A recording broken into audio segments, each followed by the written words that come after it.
All right, welcome to the Maximum Edge Sports Wagering Show. My name is John Santucci. Call me Tooch. I got two of my good buddies here. We're having a good time backstage here. Anthony in the sidecar, and Sean Higgs is with us tonight. We're talking a little college basketball. Yes.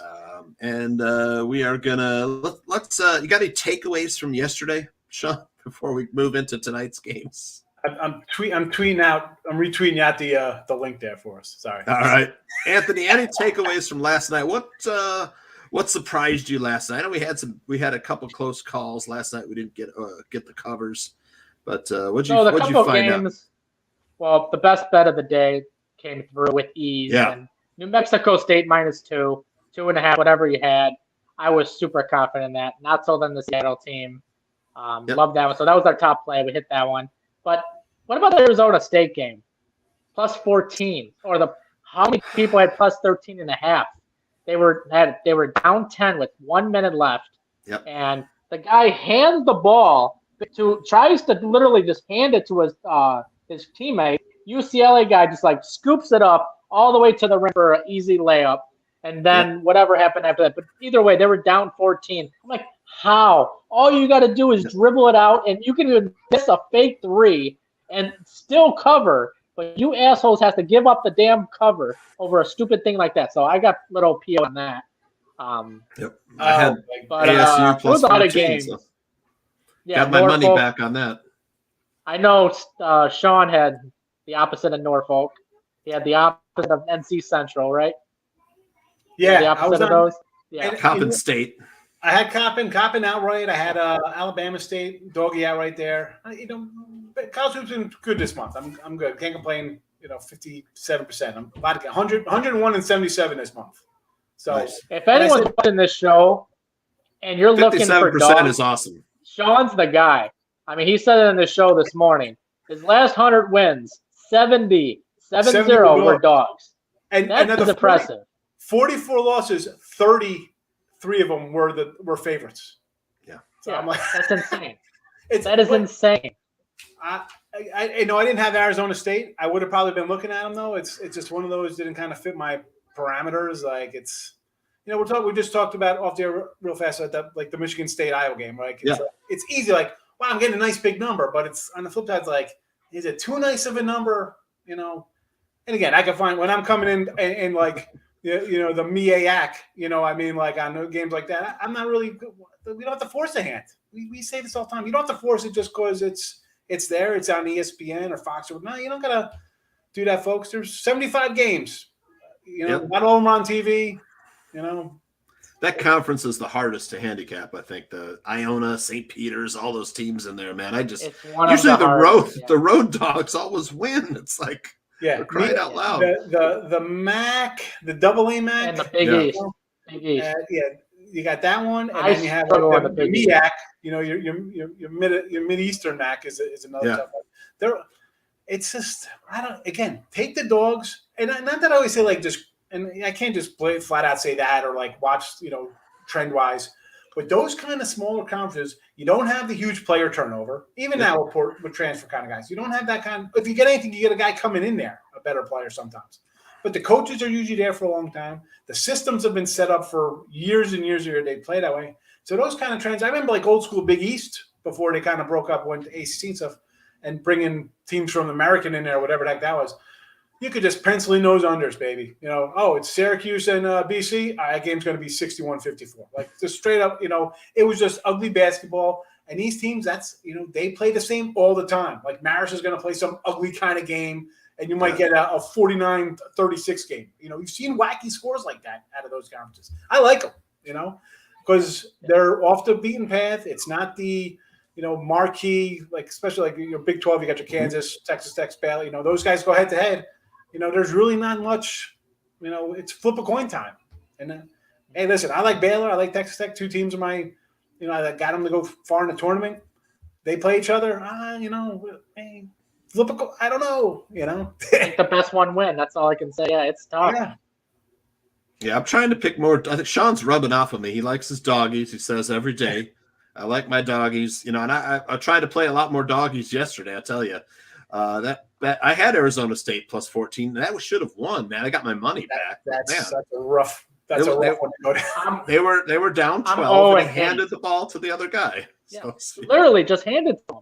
He tried to literally just hand it to him, the ball, so he can start dribbling. But the UCLA player went right between them and took it and ran for the easy layup. And the guys are just standing there like, what the hell just happened, man? I'm like, and like you know, and you saw something like that. Well, I mean, if we'll talk about like the Michigan-Wisconsin game, like Michigan is pressing down double digits. Then they get a timeout call, and then, you know, a riot almost ensues. And then you're going to pull a stunt like that. You can't be pulling stunts like that at the end of games. You know, like, what are you doing? Let the clock run out. They're not coming in. It's not like they're fouling you guys down 10 or 11. Let them run the clock out. How are you doing that? That could have turned – I mean, again, they were on the road. I guess, you know, they're not looking at getting a brawl there. But the coach could have been like, what are you doing? You know, how about you go up and you come down, you break your – twist your ankle or blow something out, you know, on a layup. You know, your knee goes out. You slip. Not a week before, you know, 2 weeks before conference tournaments, you're pulling. I don't know. I mean, and I didn't even have any money on the game. I'd be really going after the guy if I had bet it and lost, having 13.5 and going down like that. Oh. I know. Well, some of my clients had the 13.5. I had the 14. And it all depends on the book. I mean, I know a lot of US had 13.5. My offshore book had 14. So I was fortunate. I would have bought the half point regardless because I refused to lose by the hook. But yeah, I was lucky. I didn't have to buy the hook. But people that did should have been a winner. Should have been a 10-point winner. Not even worry about it. Exactly. But Anthony's philosophy, buy the hook, and I kind of agree with that. I don't want to lose by the hook. I'd rather get my money back. What's your thoughts on that, Sean? You know, at 13.5, I'm not really. I probably am not going to buy a hook. I'm not buying because even at smaller numbers, at twos, I'm thinking if I'm going that way, I'm taking a dog. They just went out right anyway. I'm not worried about.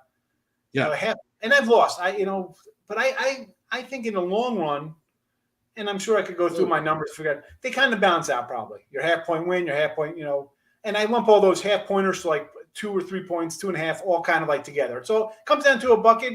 And when I lose those, I'm going right to the free throw shooting. And then I'm losing my mind over free throw shooting. Like everybody wants to dunk the ball. No one could hit free throws. But yeah, I'm not a real buyer because I see when I see 2.5s or a 3.5 the other way, it's more for football, like 2.5, 3.5, 6.5, 7.5. I'm going opposite. Like I'm taking favorites at 7.5s and 3.5s because I think they want you like, oh, look at that extra. I'm getting that extra half point on that. I think that 7.5 is going to be a 12-point, you know, double-digit win. And I think at 2.5 and 6.5 in football, I'm thinking my doggies are winning out right there. I don't need the half. It's going to be, you know, basketball a little different. Basketball's tricky because you got the 3 and, you know, I guess it also depends on the team too. Yeah, for me. It's an each your own kind of feel on those things. I you know, like anything. I'm just if I'm taking a dog, I'm thinking it's winning outright. If I'm you know, if I'm basketball wise, if I'm taking like a 6 underdog, I think I got a shot at winning outright. You know, you're 2 shots away from winning, right? So anything else after that, maybe a little higher number, maybe I think about it, but most likely no, because if they're going to cover, I'm thinking it's going to be a dog fight. I got a shot to win it. So, you know, but again, I'm not against it. People do it. Why not? Hey, listen, anything a push is better than a loss, right? So, yeah, right. That's the philosophy. You know, the bookmaker's job is to entice the most people on either side so that they're making money on the juice anyways. In the end, that's really they're not there to set, you know, the winner. Yeah. All the time, you know. They love throwing those boosts out there. They lure everybody with those things. Look at this bonus play. It's a boost today. Yeah. Someone documented the boost on one of the sites, and everyone lost. Like there was, I think it was, and every time the boost up, I think he had lost like 13 in a row. The boost at whatever site this was, they were all losers. And I'm thinking to myself, yeah, they look good, folks. Last year, they had you can get the NCAA championship basketball game, Baylor and Gonzaga. They were like, you can have Gonzaga for plus, you know, even money, 100, you know, no handicap, plus 100. You know, right then I was like, I'm taking Baylor. Baylor. I go Baylor reverse line minus like what is it a minus 5 points? What kind of payout do I get? So that was you know, because like Sean said, those boosts are just like they got to suck you in and they know it's going to lose. So just word to the wise. But let's talk about first game, Kansas State and Kansas, right? Is that our first game, Anthony? Yeah. Yeah. That's fine. Yeah, we'll start off with that one. Yep, big rivalry. Kansas State going to Kansas this time. Last time these two teams met, Kansas got the better of them. This was about a month ago. Yep. 78-75. Revenge factor here, Anthony, you think? I think you're on KSU tonight. So this is one of actually the first games I've ever bet when I was younger. Was Kansas State versus Kansas. Just one of those memorable games. So every year when I see Kansas State in Kansas, I have to bet. It's just, I don't know what it is. This is probably the first year I really haven't really crazy about it. I guess it's just getting mature. But I love Kansas State. And I also don't remember all these years Kansas State laying 12.5 points. I mean, that's just too many points. To me, Kansas is not that dominant force that we all think and know of. I mean, they can easily lose at any point. I just think this is going to be a closer game than 12.5. 12.5 is a lot of points. You're saying this Kansas State team is that bad? No chance in hell. I would take the points in this game. So, Sean, is this one of your doggies? I know Kansas State's got some issues with looks like a couple guys out, Edwards and Landers. Where are you leaning on this game? I know they're kind of Edwards. He's out for the season with a leg injury. So, are you leaning Kansas? I know they also have injury issue too. I didn't play. I'm definitely on the dog here though. Overtime game a couple weeks ago, and again, 12 points is just tough to even 12.5 if you grab it. That's just a big number. And of course, and Kansas got Baylor on deck too, so that's a spot like, all right, are they gonna? Because 12.5 to me is, are they gonna be up by 20? Is this gonna be a complete blowout? Like, is this? I don't even know. Is this game on ESPN? Because if that's the case, it might be like just jump on K-State, because if this is a 20-point game, K-State could still run a little run and cover that back number. I think it's a clear kind of backdoor kind of play. Baylor on ESPN. Much bigger. Baylor's much bigger on deck for them. So you could see them being up, 15, 17, and all of a sudden late run, some nonsense. Kansas the other day, someone posted on Twitter, the team total was 76.5. They got to 76 with 5 minutes and 48 seconds left. Didn't score a point the rest of the game. Missed free throws, couldn't make layups.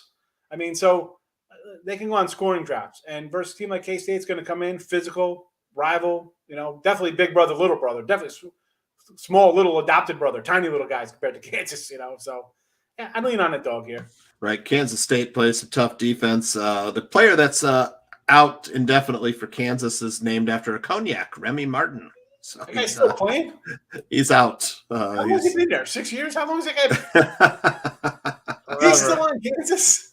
Yeah, he is out indefinitely tonight, the guard. Is he 28 years old now? 28 years old now?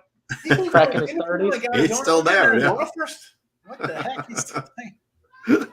All right, so they always got guys who are there forever. You're like, man, that guy's still playing? Like, as much as they're a great team, those guys stay. They don't have a lot of one and done guys. Those guys come and they just play, and next thing you're like, wait, you're still here? They don't turn them. It's not like a DuCon or a Kentucky where they just get one and doners. They don't. Those guys play. They stay. Unreal. It's just unreal. In and out, in and out, in and out. I think this game might be a little lower scoring this time. I know the first game, 153 points. They set the over-under a lot lower this time, 12 points less than last game's total. So what do you think about the total, Sean? I'd probably lean to the under. But, again, I'm not – I think I'm bad at totals, but I think I'm like 17 and 11 this year in totals I've actually bet on. So, but unless they really jump, I'm more a side guy, and that's sad. I know I don't want to lean anybody either way. I know is if I like it, I'd say I'd be betting it. It's not something, especially when there's so many games. I kind of just stick to what I do in my games. I'm not going to start forcing. Let me jump into totals today. Well, my sides have been rolling along. I'm going to stick that way. I'm not going to. Yep. Gambling gods are fickle. I don't know, superstition, whatever you want to call it. I call it that, especially when it comes to doing numbers and stuff when you're doing the games. I just can't, So I'm more obviously lean towards unders since I'm a dog guy, but although some teams, you got Gonzaga playing, I'm definitely looking about over sometimes. You see those 160s, 160s. Right. You see 167, you're like, somebody's got scored 90-something points in this game, 100 points. Some of those Big Sky games, too, the defense optional. Yes, I love some Big overs. But, those Idahos out there. Northern Colorados. Yep, that's my team, Anthony. Northern Colorado. Speaking of totals, this next game, San Diego State, Boise State, the last time these two teams played, there were 79 total points, 42-37. Boise State won at San Diego State. Tonight, Sean, you're on the Aztecs plus that extra bucket. Yeah, I would lean on the dog here and definitely the under. What's up? We were talking about that before. It's like 121-21. And San Diego State, you can lay some duds, right? It was 42-37 these guys played. Yeah. But, I look at this one, and Boise's good. Last year I had them, Colorado State, going good in the Mountain West, have some futures there. But San Diego State, you score 37 points at home against a team, you're ready to play. And the fact that they came out and whipped Fresno by almost 20, it was 61-44 against Fresno. Again, another team that could, Mountain West seems, you find some inept offenses sometimes when these defenses get together out here. But a big win like that with this game on tap, that was at Fresno. It wasn't like it's a home game like we got to get ready. They went on the road, beat a pretty decent Fresno team and play some defense. So I think they're kind of focused. I just look at it as they're playing kind of good and they got that chip. 37. I can't get past the 37 points in a game. That is at home against a rival. So I got to lean San Diego State here. I'm going to say outright, and probably you got to take the under here, 120. I don't care what it is. That's 55-50. I mean, yeah, that'll be an offensive output for these teams. Yep. Anthony, thoughts on this game? I like Boise. I've watched San Diego State games, and their offense is just atrocious. I know Boise State's not that much better, but they can at least put in the 70s when they need to. I am so against the San Diego State team. There's no chance in hell that anybody can talk me into taking San Diego State on the road versus Boise.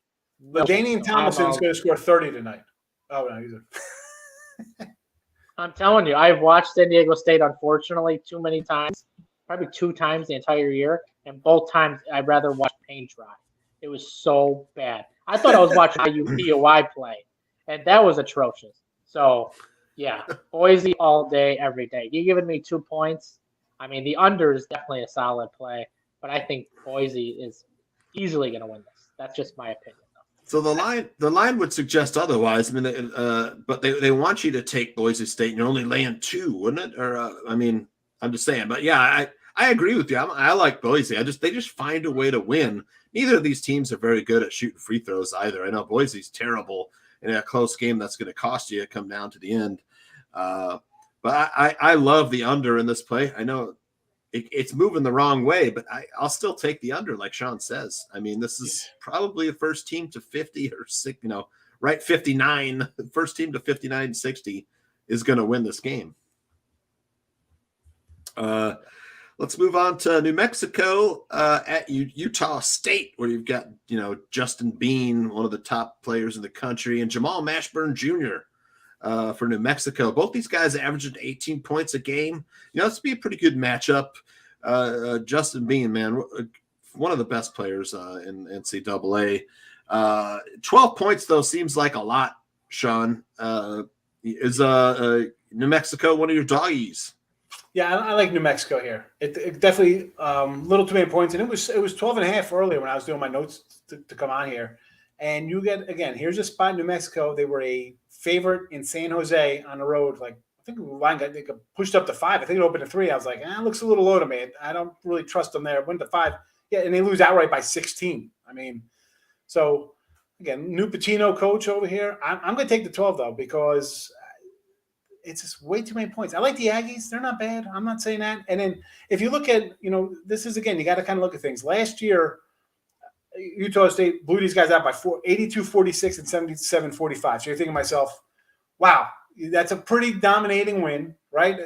But let's remember, New Mexico didn't get to play in New Mexico last year. I think with their restrictions, they had no games at home, half their guys didn't play. Again, that coach is out, players are out. It's a whole different team. So, you can't really just rely on past history between some teams. But, in off a terrible loss, double digits here, I'm going to lean that way. I just think to come in a little fight, it seems too many to me. Again, it was 12.5 an hour ago. Now it's down to 12. So I think I'm on the right thinking right there. Yep. Anthony, thoughts on New Mexico, Utah State, 12 points. This game is so ugly. Ugly. I mean, for people that like to put money line parlays, I don't even trust Utah State as a money line in there. I mean, this game is so ugly. If you're betting this, you're a true degenerate. Let me tell you that, number one. I mean, if anything, you got to look at the total. But I would lean New Mexico plus 12 because I don't like either one of these teams. I had New Mexico plus 8 a few games ago. Oh, versus Colorado State. That was a disaster. Never had a chance. Then I liked them versus San Jose State that I didn't bet. How do you lose to San Jose State? I mean, this team is a double-digit dog every game. They lost by, 16? 16 And then points. Utah State. I mean, they played good teams, Wyoming, Nevada, San Diego State, Boise. But 12 points. I mean, this is just ugly. It is ugly. Give me the 12 points. Yes. All right. All right. You heard it here, folks. What do you say we give away a free play and then, we got a free play ready? Oh, we got one more game. Okay. I'm sorry. Miami versus Pitt. I like Miami. I mean, Pitt, they like Anthony and I said last time we were talking with Jim from Three Man Weave. Pitt went into North Carolina and beat North Carolina and then came home and lost to Georgia Tech. Well, Georgia Tech gave Syracuse a tough time the other night too. So, I mean, I guess it's Michael DeVoe on Georgia Tech came back and that was the whole story. But tonight, Sean, who do you like in Miami Pitt? Miami sure playing good recently. I actually bet I bet Miami last night 3.5. I bet a road fave in the ACC last night. That's what I've been here saying. I took 70 of my last 100 winners. I took a fave. This Pitt team, again, we mentioned the NC State, right? But before, but they won. They also won at Florida State. They beat NC State. They won at North Carolina. But before that, they lost like 6 in a row or something like that. So, and again, how about the beginning of the year, how bad this team was playing? I mean, people were like, Pitt should be, get them out of the ACC and put them in the AAC. Like, they were like, just done with Pitt. Yep. But I think Miami's just going to come in. It's just one of those spots. I'm like, you know what? 6-1 against the spread on the road, Miami. They play kind of good. They're in off of a loss to Virginia. Now you get Pitt, who we've seen them be bad Pitt, so they've been the Pitts. So I'm laying a 3.5 today. Now 4, I don't mind. It's just, again, it's just one of those spots. I can't explain it. As much as I can come in and love it's easy to hype up your dogs when you're on dogs. Like, why? Like this spot, this, road fave. I got nothing to say. I can't, it's like one of those. For me, if I'm taking a road fave, folks, it's something strong. So I'll leave it at that. I like Miami 3.5. It's went to 4. I'll take it. I don't care. I think Hurricanes win this. Get it done. 6, 8, 10 points. Get it out of the way so we don't have to sweat it. All right. Well, I'm glad I can still bet this game now that Sean broke it down so good there. Miami very well coached. Jim Laranaga's got these boys playing pretty well. Pitt. Pitt, Paper Tiger, or Paper Panther, if you want to be correct there. They went in, had a couple nice road wins, and then they're really not that good. I mean, Anthony and I made a lot of money fading them at the beginning of the season. Yeah, I can't. Anthony, you were like, we have to bet against Pitt all the time. So, Anthony, what are you looking at? How about a total, man? I'm kind of leaning under in this game, but what are your thoughts, side or total? I'm going to pull off something that one of our old friends loves to do. I'm trying to figure out how much public money is on Miami, because this is a perfect situation for Pittsburgh. 68% of the money is on Miami. I'm on Pittsburgh plus 4. I'm going to take the opposite of what I usually do. So I have bet Miami 4 times this year, and all 4 times they have screwed me over. There is no chance in hell I could take Miami. If I do take Miami, Pittsburgh's going to win outright. So I'm going to take against the public, and I'm going to take Pittsburgh plus 4 as a lean. Not betting it, but there's no chance in hell I could take Miami. They took way too much money on my money this year. So I totally understand that. Yep. I totally understand doing that. I totally get fading yourself. Everybody's on Miami. Tell me one person you know or you've seen a post that is on Pittsburgh tonight. Tell me.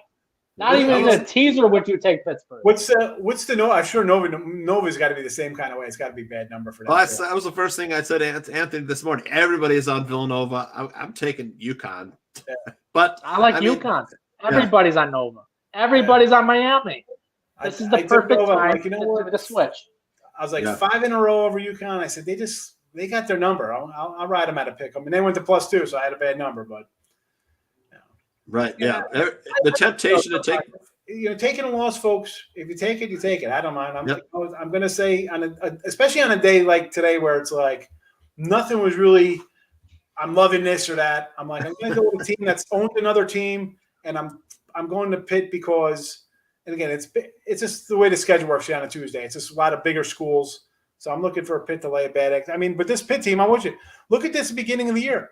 10-point fave, loser outright. 6-point fave, loser outright. I mean, like 5.5-point fave, lose outright by 10. I mean, like they've had. They were bad. Yeah. I remember. I'm like, how the heck are these guys favored?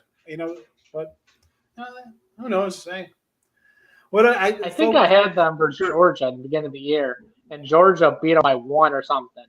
And I didn't know how bad Georgia was at the beginning of the year. And now you see them, it's like, how the hell did I ever bet against?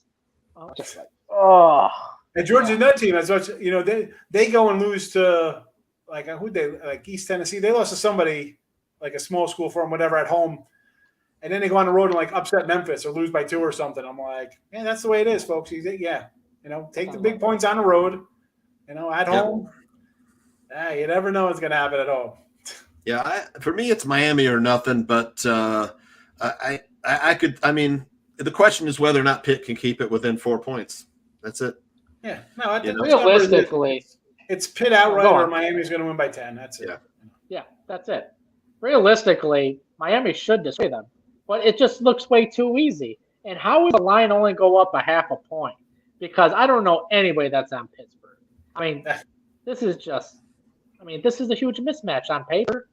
Yeah, it looks too easy. So you either don't bet it or you bet Miami. Why did the line only move a half point is what you're saying with that's all the money on Miami. That's what I'm saying. Sean got it last night at 3.5, and it's almost game time at -4 only. So I don't know what's going on here. It's too fishy for me. Yep. All right. You heard it here. Thanks, you guys, breaking it down for the audience. Now we give away a free play. Yeah, three free plays.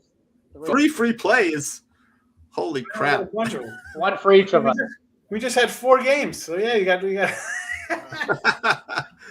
All right, here comes the free play music.